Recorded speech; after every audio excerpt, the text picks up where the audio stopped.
Residents in Manchester are taking the police to task for not doing enough to address what they think is another serial rapist on the loose in the communities of Dunrobin and Balvenie.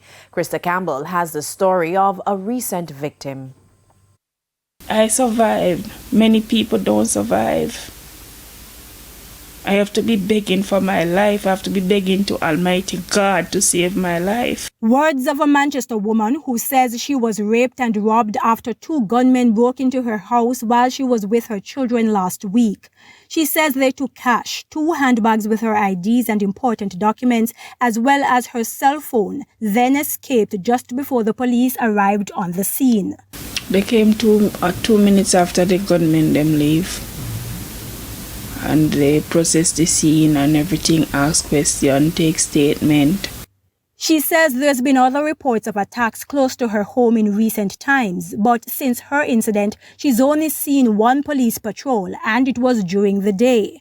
The police are not patrolling the road or anything like that, and it just keep on happening. People are coward, are very afraid.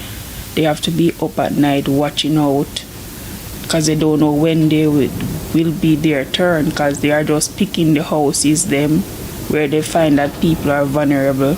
She says the attacks are taking place in the still of the night when persons are usually in deep sleep and residents are on edge. The least sound that you hear, if something drop, your heart jump. You're just always on the lookout. You look inside way, back way, front way. Manchester has seen an uptick in rapes and break-ins over the years, with the arrest of 2 suspected serial rapists in 2018 and the arrest of another in 2020. I tried unsuccessfully to contact head of the Manchester Police for a response to the claims of inadequate patrols, but a justice of the peace told TVJ News the police have a plan. They had a meeting with us and assisting us, want to assist us to set up a neighborhood watch so as to alleviate some of these problems. No matter what type of house you are in, you are not safe.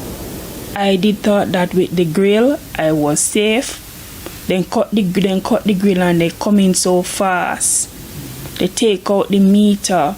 Now, the Justice of the Peace is encouraging persons to take better steps to secure their properties, even as he underscored the importance of social interventions like neighborhood watches. I remember the days when we used to have the neighborhood watch and each person looking out for the other. Well, nowadays you have some very good cameras that is recording information, audio and movements. Meanwhile, he's encouraging persons who have been victims of recent attacks that the Northern Caribbean University has a counseling department that can help them deal with the trauma. Krista Campbell, TVJ News.